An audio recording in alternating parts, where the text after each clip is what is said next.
Hello everyone, स्वागत है आप सभी लोगों का शिक्षा फॉर नौकरी में। इस वीडियो लेक्चर में हम लोग देखने वाले हैं यूटेट उत्तराखंड के लिए इम्पॉर्टेंट टॉपिक जो रहेगा इंक्लूसिव एजुकेशन, यानी कि समावेशी शिक्षा के आज बहुत ही इंपॉर्टेंट क्वेश्चंस को हम देखने वाले हैं। और ये जो क्वेश्चंस हैं ये टॉप 20 क्वेश्चंस रहेंगे समावेशी शिक्षा के लिए। यहाँ से आपको काफ़ी सारा कॉन्सेप्ट जो है क्लियर हो जाएगा, ऑलमोस्ट सारा कॉन्सेप्ट आपको क्लियर हो जाएगा। समावेशी शिक्षा से जो भी क्वेश्चन आएगा आप इजीली आंसर कर पाएंगे इस वीडियो के बाद में, क्योंकि यूटेट उत्तराखंड में मैंने जैसे अभी हम लोगों ने देखा था प्रीवियस ईयर के क्वेश्चंस जो हमने चेक किए थे यूटेट उत्तराखंड के लिए, पेपर 1 एंड पेपर 2 सीडीपी की मैं बात कर रहा हूँ, दोनों में ही जो है इंक्लूसिव एजुकेशन समावेशी शिक्षा के 3 से 4 मिनिमम क्वेश्चन बता रहा हूँ, और ये 4 से 5 भी हो सकते हैं दोनों पेपर 1 एंड पेपर 2 में। तो भाई समावेशी शिक्षा को अच्छे से प्रिपेयर करके जाना, इसीलिए स्पेशली मैं आप लोगों के लिए ये वीडियो लेके आया हूँ। टेलीग्राम पर आप लोगों ने कनेक्ट नहीं किया तो ज़रूर कनेक्ट कर लेना शिक्षा फॉर नौकरी को टेलीग्राम पर। यहाँ इस वीडियो के लिंक्स मिल जाएंगे, और जितने भी अदर हमारी प्लेलिस्ट है यूटेट 2022 की आप प्लेलिस्ट चेक कर सकते हैं। साथ ही साथ प्रीवियस ईयर के जो क्वेश्चन पेपर मैंने करा रखे हैं, प्रीवियस ईयर की भी एक प्लेलिस्ट बनी है, वो भी चेक कर सकते हैं। वेब यूआरएल पे ज़रूर फॉलो कर लेना, क्योंकि यहाँ पर मैं सारे क्वेश्चंस अपलोड कर रहा हूँ, जितने भी नोट्स हैं वो आपको यहाँ मिल जाएंगे हिंदी एक्सप्लेनेशन के साथ में। तो shikshafornaukri.com पर भी आप जाकर विजिट कर सकते हैं। लिंक सभी चीज़ों का आपको टेलीग्राम पर मिल जाएगा। स्टार्ट करते हैं फिर आज की अपनी वीडियो, जिसमें सारे क्वेश्चन आपके समावेशी शिक्षा से होंगे। और वीडियो लास्ट तक देखना, सारा कॉन्सेप्ट आपको क्लियर होता चला जाएगा और आप इजीली आंसर कर पाएंगे समावेशी शिक्षा के जितने भी क्वेश्चन आपके यूटेट में या फिर सीटेट में, जहाँ पर भी आपके टीचिंग एग्जाम में समावेशी शिक्षा का बेसिकली सभी जगह पर पूछा जाता है। काफ़ी इंपॉर्टेंट हो गई है ये। क्वेश्चन नंबर 1 बोलते हैं, वो विद्यार्थी जिन्हें दिव्यांगता और उनके सफल समावेशन के लिए क्या आवश्यक है? सुलभ अवसंरचनाएं या फिर इमारतें, विद्यार्थियों का अलगाव, शिक्षकों का पक्षपातपूर्ण रवैया, साथियों के बीच सहानुभूति और दया। इंग्लिश में भी देख लो, हिंदी इंग्लिश दोनों में आज मैं क्वेश्चन लेके आया हूँ। कुछ बच्चों को प्रॉब्लम होती है। फिर successful inclusion of student with locomotor disabilities require. अब आप देखो लोकोमोटर डिसेबिलिटी क्या है? It is a type of disability, ठीक है। अधिगम का एक प्रकार है, अधिगम अक्षमता का एक प्रकार है, विकलांगता का एक प्रकार है, जिसको हम क्या बोलते हैं? लोकोमोटर डिसेबिलिटी बोलते हैं। तो इस प्रकार के बच्चों को जब हम इंक्लूसिव एजुकेशन में लेके आते हैं तो उनको किस चीज़ों की ज़रूरत होती है? एसेसिबल इंफ्रास्ट्रक्चर की, सिग्रेशन ऑफ स्टूडेंट की, बायस्ड एटीट्यूड ऑफ टीचर, या फिर sympathy and pity among peers. तो देखो लोकोमोटर डिसेबिलिटी समझ लो सबसे पहले क्या होती है। ये इस प्रकार की डिसेबिलिटी होती है जो कि लेग्स में होती है। कहने का मतलब क्या है कि जिन भी व्यक्तियों के या बच्चों के, जो भी मैन या वीमेन या फीमेल्स, ऐसे लोग जिनको चलने फिरने में या जिनके पैरों में विकलांगता पाई जाती है, उसी विकलांगता को हम क्या बोलते हैं? Locomotor disabilities. और इसका एग्जांपल अगर मैं बताऊं आपको, फॉर एग्जांपल अगर आप समझो तो जैसे जिन लोगों को या जिन बच्चों को पोलियो होता है, ठीक है, जिन बच्चों को पोलियो होता है तो ये किस पर अटैक करता है? लेग्स पर अटैक करता है, तो वो लोग चल नहीं पाते हैं। साथ ही साथ में इसका दूसरा एग्जांपल देते हैं, सेरिबल पाल्सी। सेरिबल पाल्सी आपने सुना होगा, ये भी क्या है? एक प्रकार की डिसेबिलिटी है, और इसमें लोकोमोटर डिसेबिलिटी का ही एक टाइप है। इसमें बच्चा चल फिर नहीं पाता, यानी कि उसके पैरों में जब परेशानी हो जाती है या फिर किसी की फ्रैक्चर हो गया है। और इसका जो मेन कॉज होता है ना, वो ये होता है कि भाई जैसे किसी को चोट लग जाना, इंजरी हो जाना, या फिर ब्रेन में चोट लगना, मस्तिष्क में किसी को चोट लग जाती है, या फिर स्पाइनल कोर्ड में, रीढ़ की हड्डी में जब चोट लग जाती है तो उसके बाद ही ये लोकोमोटर डिसेबिलिटी होती है।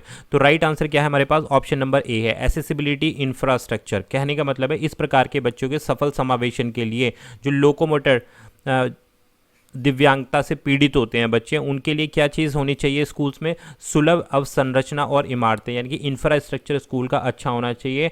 इस तभी वो इजीली जो है इंक्लूसिव एजुकेशन या फिर इंक्लूजन कर सकते हैं। इंक्लूसिव एजुकेशन का मतलब क्या है? आप लोगों को पिछली भी मैंने कई सारी वीडियोस करा रखी हैं समावेशी शिक्षा पर, आप लोगों ने नहीं देखे तो ज़रूर देख लेना। वहाँ भी क्वेश्चंस बिल्कुल डिफरेंट है और अलग तरीके से मैंने एक्सप्लेन किया है।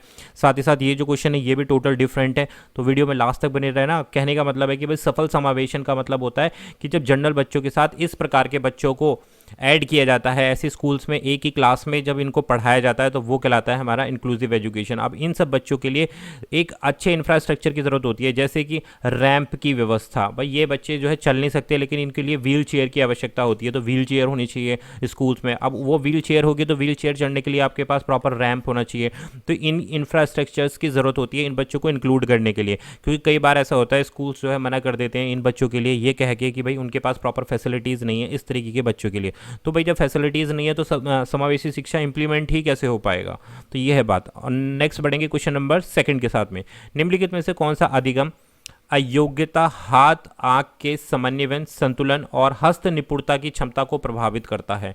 Options are dyscalculia, dyslexia, dysgraphia या फिर डिस्प्रेक्सिया। ये बहुत इंपॉर्टेंट है भाई, ये इंपॉर्टेंट टर्म्स हैं, इनको बिल्कुल भी मिस मत करना। और ये क्या है, types of learning disability, types of learning disability हैं ये सारे के सारे। ऑप्शंस को ही बता रहा हूँ, ऑप्शन से ही क्वेश्चन बन गया है कि अगर आपसे पूछा जाए कि कितने प्रकार की लर्निंग डिसेबिलिटी होती है, ये लर्निंग डिसेबिलिटी के प्रकार बताओ, तो उसमें से पहली डिसेबिलिटी आ गई आपके पास डिसकैलकुलिया, दूसरी है आपके पास डिसलेक्सिया, तीसरी है डिसग्राफिया और चौथी है आपके पास डिस्प्रेक्सिया। और भी बहुत सारी होती हैं, लेकिन ये 4 टाइप्स तो होते ही होते हैं। अभी क्वेश्चन पर वापस आते हैं और समझते हैं इनको एक एक करके कि ये क्या क्या होता है।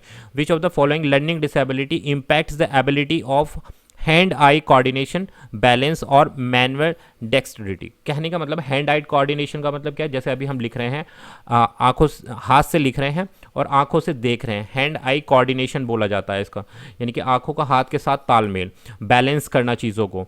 ठीक है, तो ये इस प्रकार की डिसेबिलिटी जो किस चीज़ को इफेक्ट करती है यहाँ पर ये पूछा गया है। ठीक है भाई, तो राइट आंसर क्या है हमारे पास, option number D is the right answer. इस प्रकार की जो डिसेबिलिटी होती है उसको हम बोलते हैं डिस्प्रेक्सिया। अब डिस्प्रेक्सिया में क्या होता है, ये न्यूरोलॉजिकल बेस्ड, न्यूरोलॉजिकल डिसऑर्डर होता है ये। ठीक है, न्यूरोलॉजिकल डिसऑर्डर होता है जिसमें जो है व्यक्ति की, किसी भी पर्टिकुलर व्यक्ति की क्षमता जो होती है मस्तिष्क के प्रोसेस करने की, मस्तिष्क के काम करने की क्षमता जो है प्रभावित हो जाती है।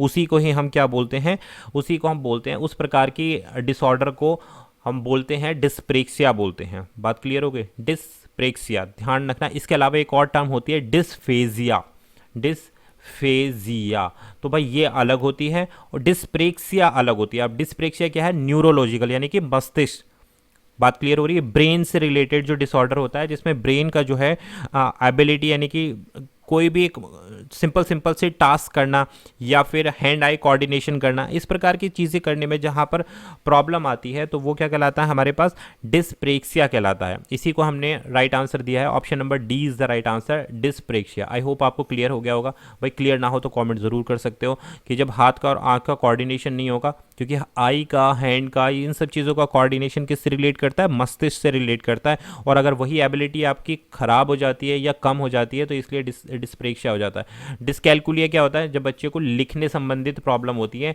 लिखने में भी क्या, मैथमेटिक्स की, मैथ्स की जो प्रॉब्लम सॉल्व नहीं कर पाता तो उसको डिसकैलकुलिया बोलेंगे।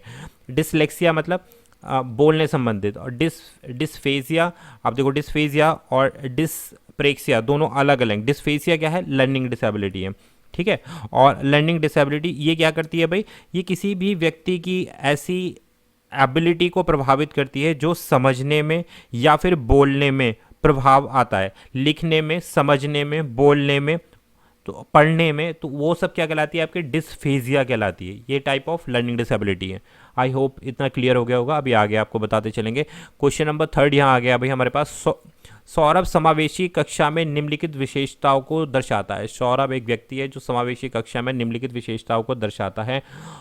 स्टेटमेंट 1 पढ़ते हैं, किताबों को पढ़ते समय अपने बहुत करीब या बहुत दूर रखना, बार बार आंख झपकाता है और एक आंख बंद करता है या एक आंख में लाली होती है, चॉक बोर्ड पर सामग्री को गलत तरीके से पढ़ा जा सकता है। तो ये किस प्रकार के संकेत हैं जो तीनों स्टेटमेंट दिए हैं, कि ये प्रमस्तिष्क पक्षघात है या दृश्य हानि है, डिसलेक्सिया है या फिर डिस्थ्रेसिया है। तो आपको ये बताना है कि क्या ये जो तीनों स्टेटमेंट है कि किताबों को पढ़ते समय अपने से बहुत दूर कर लेना, बार बार आंखों का झपकाना, आंखों में जो लालिमा आ जाना, या चॉक बोर्ड पे जो भी ब्लैक बोर्ड पे लिखी हैं चीज़ें उसको सही तरीके से ना पढ़ना, तो ये सारी चीज़ें किसकी ओर इशारा करती हैं, दृश्य हानि की, यानी कि विजुअल इम्पेयरमेंट जिस व्यक्ति को हो जाता है। विजुअल इम्पेयरमेंट का मतलब क्या है, जब किसी भी व्यक्ति की देखने की क्षमता या तो पूर्ण रूप से या आंशिक रूप से प्रभावित हो जाती है, कि वो सही से ना देख पा रहा है, हो सकता है पूर्ण रूप से ना देख पा रहा हो या फिर आंशिक रूप से ना देख पा रहा हो, तो उसको हम बोलते हैं विजुअल इम्पेयरमेंट। और ये सारे के सारे सिम्टम उसी और इशारा कर रहे हैं बच्चे के, तो इसे हम बोलते हैं विजुअल इम्पेयरमेंट या फिर दृश्य हानि बोला जाता है। इंग्लिश में भी यही सारी चीज़ें लिखी हैं। Saurabh shows the characteristics of inclusive education, 3 चीज़ें हमें दी है, तो इसको हम बोलते हैं क्या, visual impairment. Option number B is the right answer. अब डिसलेक्सिया मैंने बता दिया था, तो जब किसी भी बच्चे को बुक या रीडिंग कॉम्प्रीहेंशन, पढ़ने संबंधित जो परेशानी होती है उसको हम बोलते हैं डिसलेक्सिया। ठीक है, सेरिब्रल पाल्सी क्या होता है भाई, भाई सेरिब्रम पाल्सी भी एक तरीके का न्यूरोलॉजिकल में आ जाता है ये सेरिब्रम पाल्सी जो है। ऑलराइट, आगे मैं आप लोगों को एक्सप्लेन कर दूंगा डिटेल में कि क्या होता है सेरिब्रम पाल्सी। आगे बढ़ेंगे क्वेश्चन नंबर 4 के साथ में। अब देखो क्वेश्चन नंबर 4 बहुत इंपॉर्टेंट है क्योंकि ये अपडेट होके आया है। दिव्यांगजन अधिकार अधिनियम, person with disability PWD act, ठीक है, 2016 के अनुसार किसी एक ऐसे व्यक्ति को संदर्भित करने का सही तरीका है जिसकी बौद्धिक कार्य प्रणाली में सीमाएं हों। तो देखो पहले था हमारे पास PWD act, person with disability act, कौन सा था 1995। अब 1995 को संशोधित कर दिया गया है तो इसको हम बोलते हैं RPWD एक्ट 2016। अब क्या संशोधित हो गया है नियम, तो इसको हम बोल रहे हैं 2016। इसके अनुसार किसी ऐसे व्यक्ति को संदर्भित करने का सही तरीका क्या है जिसकी बौद्धिक कार्य प्रणाली में सीमाएं होती हैं। तो ऐसे व्यक्ति को हम क्या बोलेंगे, मानसिक रूप से विक्षिप्त, बौद्धिक विकलांग व्यक्ति, मानसिक रूप से विकलांग या बौद्धिक अक्षमता वाला व्यक्ति। According to right of person disabilities act 2016, the correct way of transfer a person who has limitation in intellectual functioning, उसको हम क्या बोलेंगे, मेंटली रिटार्ड, MR बोलेंगे उसको। Person with intellectual handicap, mentally handicap या पर्सन विद इंटेलेक्चुअल डिसेबिलिटी। तो right answer है हमारे पास ऑप्शन नंबर डी। इस प्रकार के व्यक्ति को हम बोलते हैं पर्सन विद इंटेलेक्चुअल एबिलिटी।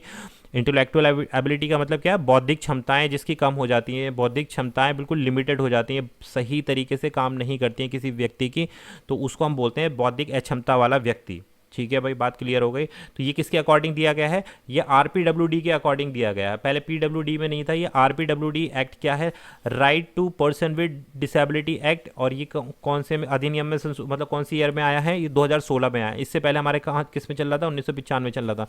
अब इस 1995 में काफ़ी सारे संशोधन किए हैं, इस RPWD एक्ट में काफ़ी सारी डिसेबिलिटीज़ को बढ़ा दिया गया है। तो right answer option number D. Next बढ़ेंगे क्वेश्चन नंबर 5 के साथ। हम कैसे पहचान सकते हैं कि एक विशेष बच्चा सामाजिक रूप से कुसमायोजित है। ऑप्शन नंबर ए, शब्दावली का अभाव, प्रेरणा का अभाव, स्वच्छता का अभाव या फिर उपरोक्त सभी। इंग्लिश में देख लो, how can we recognise that a particular child is socially maladjusted, lack of vocabulary की वजह से, lack of motivation, lack of senses of cleanliness या फिर ऑल दी अबव। तो राइट आंसर रहेगा 5 का ऑप्शन नंबर डी। इस प्रकार के बच्चों को पहचानने के लिए आपको क्या करना पड़ेगा, जो सोशली सामाजिक रूप से माल एडजस्टेड है। माल एडजस्टेड का मतलब कुसमायोजित जिन बच्चों को कर दिया गया है, सामाजिक रूप से कुसमायोजित कर दिया गया है, उनको मतलब समावेशन नहीं किया गया, उनको सेपरेट कर दिया गया। किस आधार पर, शब्दावली के आधार पर उनको सेपरेट कर दिया, या फिर मोटिवेशन के आधार पर, स्वच्छता कि ये बच्चे भाई स्वच्छ नहीं रहते, या ये इस तरीके के जो लोग होते हैं वो क्लीनिंग करने में उनको परेशानी होती है, तो इन बच्चों को क्या कर दिया भाई, अलग कर दिया, सोशली अलग कर दिया। तो ये सारे के सारे रीजंस हैं, इसलिए ऑप्शन नंबर डी को हमने पिक किया है। ठीक है, और इसी को हम क्या बोल रहे हैं भाई, इसी को आप बोलते हैं जनरल मेंटल एबिलिटी।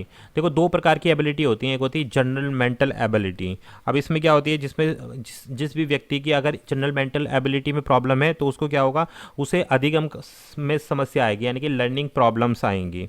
उसके बाद किसी भी चीज़ को सॉल्व करने में प्रॉब्लम आएगी, समस्या समाधान जो होता है वो उसमें ही प्रॉब्लम आने लगती है। या फिर किसी में जजमेंट, निर्णय लेने की क्षमता ना हो, तो वो हो गया आपका। और इसके बाद आता है कि भाई कम्युनिकेशंस, जब आपकी कम्युनिकेशन यानी कि बोलने का, साफ रहने का, मोटिवेशन, लैक ऑफ वोकैबलरी, ये सारी चीज़ें आ जाती हैं, तो ये क्या हो जाता है, सोशली माल एडजस्टेड हो जाते हैं। इसलिए ऑल ऑफ दीज राइट हो गए, तो ये जनरल मेंटल एबिलिटी के अंतर्गत आते हैं। और देखो इस प्रकार की जो अधिगम अक्षमताएँ होती हैं उसमें केवल 1% तक के ही लोग होते हैं, 1% तक के लोग होते हैं, और उसमें ज़्यादातर मैन होते हैं फीमेल की कंपैरिजन में। बात क्लियर हो गई। समावेशी शिक्षा में किसकी आवश्यकता होती है, नीड्स क्या है, इंक्लूसिव एजुकेशन क्या चीज़ की रिक्वायरमेंट होती है, सीखने का अनुकूल माहौल, विद्यार्थियों का नामीकरण, विद्यार्थियों का अलगाव या रूढ़िवादियों का मजबूत बनना। Inclusive education require conductive learning environment, labelling of student, सिग्रेशन of student या स्ट्रेंथनिंग ऑफ स्टीरियोटाइप। तो राइट आंसर रहेगा भाई समावेशी शिक्षा में सबसे पहले हम बात करें स्ट्रेंथनिंग ऑफ स्टीरियोटाइप्स, यानी कि रूढ़िवादी को मजबूत करना। भाई रूढ़िवादिताओं को मजबूत करने का मतलब क्या है कि जितने भी ये अवधारणाएं हैं हमारे अंदर कि भाई जो सोशली बैकग्राउंड से बच्चे आते हैं तो उनको नहीं पढ़ाना है या उनको सेपरेट करके पढ़ाना है। ठीक है, और उन क्योंकि इस तरीके के स्टूडेंट क्या होते हैं कि अलग अलग समुदाय से आते हैं, अलग अलग कम्युनिटी से आते हैं, और उनके जो पेरेंट्स होते हैं वो सेपरेट होते हैं, या फिर वो अपने पेरेंट्स से अलग अलग रहते हैं, सेपरेटेड होते हैं। तो इन सब रूढ़िवादितों को हमें क्या करना है, स्ट्रेंथन करना है, मजबूत करना है रूढ़िवादितों को। तो तभी हमारी इंक्लूसिव एजुकेशन जो है कंप्लीट हो पाएगी, और यही आवश्यकता है इंक्लूसिव एजुकेशन की। बात क्लियर हो गई? तो हमें इस मानसिकता को सही करना है। नेक्स्ट बढ़ना है भाई, क्वेश्चन नंबर आएगा हमारे पास 7। अब क्वेश्चन नंबर 7 क्या बोल रहा है भाई, वो विद्यार्थी जिन्हें पठन क्षेत्र में अधिगम कठिनाई होती है, वो विद्यार्थी जिन्हें पठन क्षेत्र में अधिगम की समस्याएं होती हैं, कठिनाई होती है, उनके सफल समावेशन के लिए क्या किया जाना चाहिए? निम्न में से किस चीज़ की आवश्यकता होती है? बहुभाषा विषयों की अनिवार्य शिक्षा, या भाषा विषयों की उचित छूट, या फिर विद्यार्थियों के लिए दंड का बार बार उपयोग करें, या विद्यार्थियों का स्थायी अलगाव? Successful inclusion of student with learning disabilities in reading requires compulsory learning of multiple language subject, reasonable exemptions from language subject, या फिर frequent use of punishment of children, या फिर permanent segregation of student। तो right answer बताना है आपको कि भाई क्वेश्चन को एक बार और देख लेते हैं कि वो विद्यार्थी जिन्हें पठन क्षेत्र में यानी कि लर्निंग डिसेबिलिटी में अधिगम कठिनाई होती है, उनको सक्सेसफुली जब हम इंक्लूसिव एजुकेशन में लेके आते हैं तो किस चीज़ की नीड होती है, ये हमसे पूछा गया। तो राइट आंसर है हमारे पास ऑप्शन नंबर ए, बहुभाषा विषयों की अनिवार्य शिक्षा होनी चाहिए, यानी कि अलग अलग जो सब्जेक्ट हैं, कंपलसरी लर्निंग होनी चाहिए, मल्टीपल लर्निंग सब्जेक्ट की, अलग अलग सब्जेक्ट की, क्योंकि बच्चे को आप क्या कर रहे हो, लर्निंग डिफिकल्टीज है ना, उसकी अधिक अक्षमताएं हैं उसमें, तो उसके लिए आपको क्या बहुभाषा या बहु सब्जेक्ट का उपयोग करना है, उसको कंपलसरी आपको इम्प्लीमेंट कराना है। तो ये इसका राइट आंसर रहेगा। क्वेश्चन नंबर बढ़ते हैं 8 के साथ में, एक शिक्षक को उस कक्षा में क्या करना चाहिए जिसमें विविध भाषाई पृष्ठभूमि के शिक्षार्थी हों? बहुत बढ़िया क्वेश्चन है, इंपॉर्टेंट भी है, कई बार पूछा भी जाता है। ऑप्शंस देख लेते हैं। जब भी वे अपनी मातृभाषा में बात करें तो शिक्षार्थियों को दंडित करें, टीचर ऐसा बिल्कुल नहीं करना है। उन्हें अपनी भाषा और बोली के बारे में बात करने के लिए प्रोत्साहित करके प्रशंसा की संस्कृति बनाए रखें। तो बिल्कुल सही बात है, यहीं पर हमारा आंसर आ गया ऑप्शन नंबर बी, कि जो भी बच्चे देखो विविध भाषाई क्षेत्रों से आते हैं तो उनको लिबर्टी होनी चाहिए, उनको राइट होना चाहिए कि वो अपनी पृष्ठभूमि या अपनी बैकग्राउंड से जो आए हैं उस भाषा में वो बोल सकें, और उनको मोटिवेट करें आप कि आप अपने कल्चर को दूसरों के साथ भी शेयर करें। और टीचर को उन बच्चों को मोटिवेट करना चाहिए कि आप अपने कल्चर लैंग्वेज में या अपने कल्चर को एक्सप्लोर कर सकते हैं, सभी लोगों को बता सकते हैं। तो इससे बच्चा मोटिवेटेड होगा और एक अच्छी समावेशी क्लास जो है बन के आएगी यहाँ पर। नेक्स्ट बढ़ेंगे क्वेश्चन नंबर भाई, इंग्लिश में दोबारा से मैंने इस क्वेश्चन को दे दिया। तो what should a teacher do in a classroom that has a learner from diverse linguistic background? तो राइट आंसर है हमारे पास option number B, create a culture of appreciation by encouraging them to talk about their language and dialects. Next बढ़ते हैं question number 9 के साथ में। कक्षा 4th के छात्र रमन की दृष्टि कम है, ठीक है भाई, और उसे पाठ्यपुस्तक से पढ़ने और काम करने में कठिनाई होती है, तो उसके शिक्षक को क्या करना चाहिए, ये आपको बताना है। कि उसके माता पिता और उसके लिए काम पूरा करने में सलाह दें, या उसे पाठ्यपुस्तक के संदर्भ में स्थायी रूप से छूट दे दी जाए, उस पाठ्यपुस्तक से ऑडियो रिकॉर्ड किए गए पाठ को प्रदान करना चाहिए, या फिर काम की नकल करने के लिए उसे अपने साथियों की नोटबुक दें। देखो बच्चा कौन सी क्लास में है, 4th क्लास में है, और उसको क्या है, दृष्टि की प्रॉब्लम हो रही है, यानी कि उसका विज़न जो है वो कम होता जा रहा है। तो इस प्रकार के बच्चों को पढ़ाने के लिए टीचर को क्या करना चाहिए, एक अच्छा सा हमें उपाय यहाँ पर बताना है कि a student of class 4th has low vision and difficulty in reading and doing work in textbook, a teacher should, देखो केवल माता पिता को एडवाइस कर दें या फिर परमानेंटली एक्सटेम्प्ट कर दें उसकी कि उसको किताब ही नहीं पढ़नी, या फिर प्रोवाइड हिम विद, उसको एक ऑडियो रिकॉर्डेड लेसन दे दिया जाए, या फिर give a notebook of his peers. तो देखो सबसे सही आंसर जो रहेगा यहाँ पर ऑप्शन नंबर सी रहेगा कि बच्चे को दिखाई नहीं दे रहा है तो उस पर्टिकुलर जो भी आप टॉपिक पढ़ा रहे हो तो उस टॉपिक की आप उसको एक ऑडियो दे दें, यानी कि सुनने के लिए दे दें उसको। और इस प्रकार आप क्या कर सकते हैं, उस बच्चे को जो है ज़्यादा से ज़्यादा मटेरियल दे सकते हैं, किसके फॉर्म में, ऑडियो के फॉर्म में। और इस प्रकार के बच्चों के लिए एक अलग से प्लान तैयार किया जाता है टीचर्स के माध्यम से, जिसको हम बोलते हैं एजुकेशनल प्लान। और ये आपने पढ़ा होगा बीएड में भी, इसको हम बोलते हैं इंडिविजुअल एजुकेशन प्लान, आईईपी। इस पर बीएड में आपसे क्वेश्चन भी पूछा जाता है, आपके जब बीएड के एग्जाम होते हैं, बीडीसी में होते हैं, कि आईईपी क्या होता है। इसी को हम बोलते हैं इंडिविजुअलाइज इवैल्यूएशन या एजुकेशन प्लान। इसमें क्या किया जाता है, किसी एक पर्टिकुलर बच्चे, जैसे ये बच्चा है जिसको देखने में परेशानी हो रही है, तो उसके लिए टीचर जो है नेसेसरी चीज़ें प्रोवाइड कराएगा या अलग से एक प्लान बनाएगा जिससे वो बच्चा आसानी से जो उसकी क्षमताएं हैं जो लर्निंग डिसेबिलिटीज़ हैं उसको पार पा सके, क्योंकि टीचर उस पर स्पेशली ध्यान दे रहा है, उसके लिए एक अलग से लर्निंग प्लान डेवलप कर रहा है। तो जिससे बच्चे को क्या हम हेल्प कर सकते हैं, असिस्ट कर सकते हैं उसकी लर्निंग को इम्प्रूव करने में, regardless of his learning disability. Next बढ़ते हैं क्वेश्चन नंबर 10 के साथ। निम्नलिखित में से किससे विद्यार्थी के अक्षरों और शब्दों को पढ़ने, उन पर व्याख्या करने और उन्हें समझने की क्षमता सीधे प्रभावित होती है? उसको गुणज वैकल्य कहेंगे, लेखन कहेंगे, वाचन कहेंगे, या गति सामान्य वैकल्प कहेंगे? क्या पूछा गया है यहाँ पर कि विद्यार्थियों के अक्षर और शब्द को पढ़ने और व्याख्या करने और उसे समझने में जो प्रभावित होती है, which of the following is directly affects the learning ability, reading, interpret, understanding the letter and words. मतलब बच्चे को शब्द और पढ़ने में समस्या आ रही है, इस प्रकार की एबिलिटी क्या होगी? डिस्कैलकुलिया होगी, डिस्ग्रेफिया होगी, डिसलेक्सिया होगी, या फिर डिस्फेजिया होगी?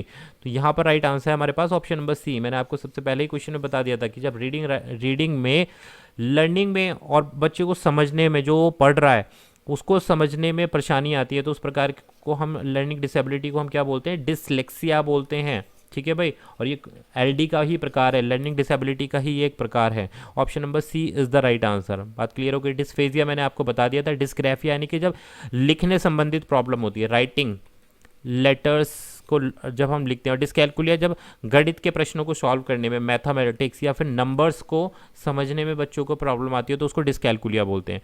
नेक्स्ट आता है क्वेश्चन नंबर 11। निम्नलिखित में से कौन सा प्रथा समावेशन में बाधक है? कौन सी ऐसी चीज़ है जो इंक्लूजन में बैरियर क्रिएट करती है? ये आपको बताना है। यहाँ पर इंग्लिश में देख लो। Which of the following practice is barrier to the inclusion? Classroom discipline is based on manual respect for each other. Content is designed to meet the need of few student only. Pedagogy encourages participation of all student, या student are supported to meet individual goals of learning?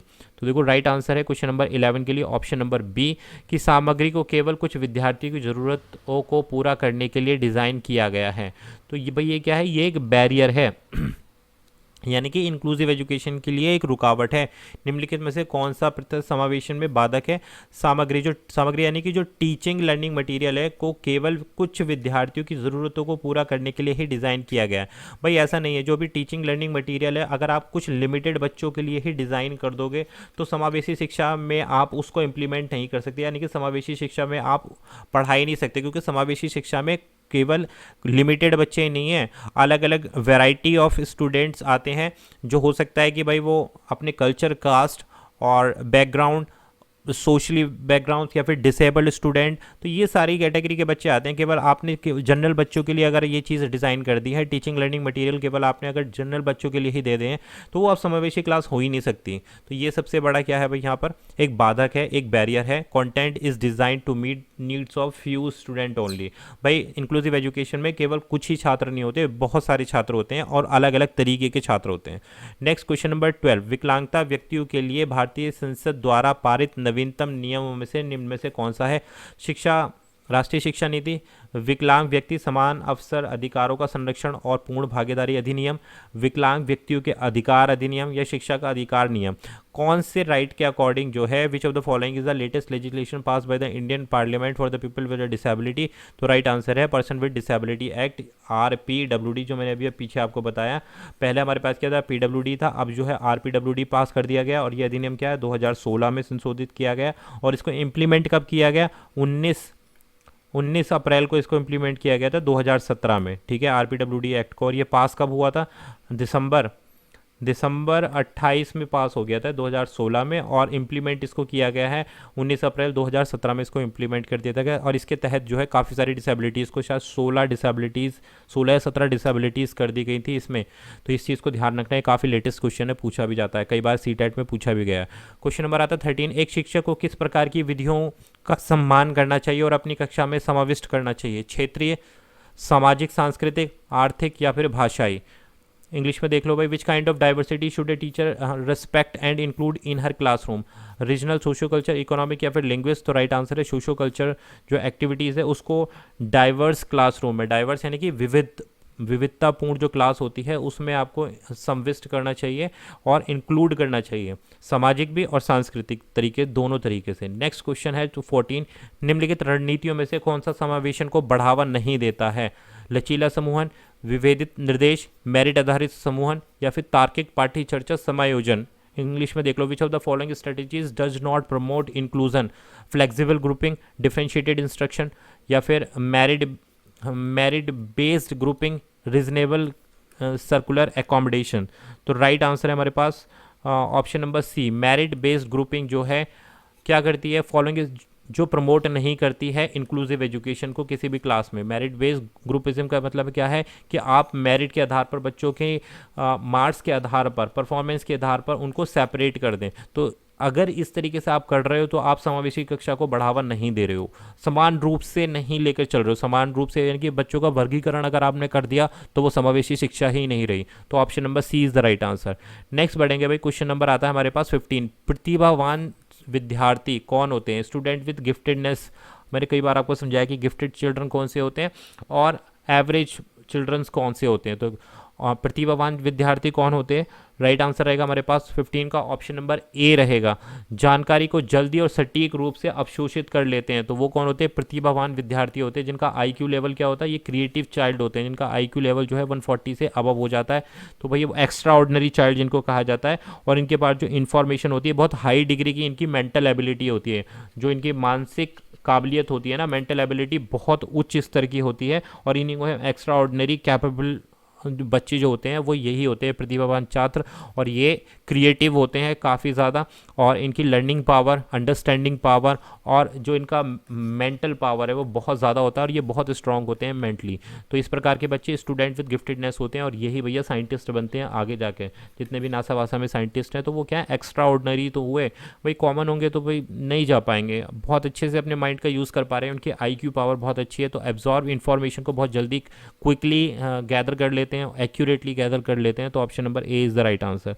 Next आएगा question number 16, समावेशी शिक्षा की क्या आवश्यकता है, क्या need है? लचीला शिक्षण शास्त्र कर दो, या फिर दुर्गम भवन होने चाहिए, कठोर मानसिकता होनी चाहिए, या मानकीकृत पाठ्यक्रम होना चाहिए? इंक्लूसिव एजुकेशन किस चीज़ की रिक्वायरमेंट करता है? Flexible pedagogies, inaccessible building, rigid mindset या फिर standardise curriculum?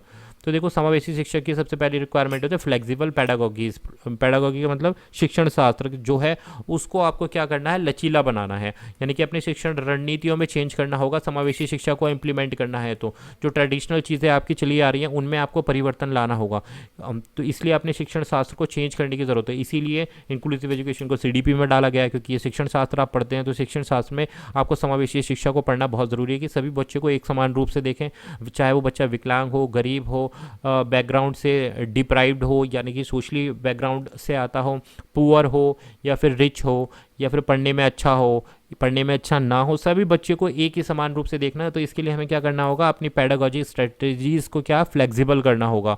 Option number A is the right answer. Next पढ़ेंगे क्वेश्चन नंबर 17 के साथ, निम्नलिखित में से कौन सा अभ्यास विविध अधिगम प्राथमिकताओं वाले विद्यार्थियों को शामिल करने में सहायक होगा? कार्य की प्रासंगिकता, मूल्य और प्रामाणिकता को कम करना, आसपास के खतरों और विष्करणों को कम करना, उपकरणों और सहायक तकनीकों तक पहुंच कम करना, या फिर डी बोलता है विद्यार्थियों को व्यक्तिगत पसंद और स्वायत्तता को प्रतिबंधित करना। क्या राइट आंसर रहेगा? क्वेश्चन नंबर हम डील कर रहे हैं 17 के लिए यहाँ पर। इंग्लिश में देख लो एक बार, which of the following practice will be helpful in inclusion of the student with diverse learning? जो अलग अलग पृष्ठभूमि से बच्चे आते हैं तो उनको समावेशी शिक्षा में डालने के लिए क्या चीज़ इंपॉर्टेंट रहेगी, ये इस क्वेश्चन में पूछा जा रहा है। तो राइट आएगा option number B, minimum threats and distraction in the surroundings. Option number B is the right answer. क्या है हिंदी में देख लेते हैं एक बार, कि आसपास के खतरों और निष्कर्षों को कम किया जाए, तभी आप इस प्रकार के बच्चों को जो है शामिल कर सकते हैं इंक्लूसिव एजुकेशन, इनकी समावेशी शिक्षा में जो डाइवर्स लर्निंग प्रेफरेंसेस होती हैं।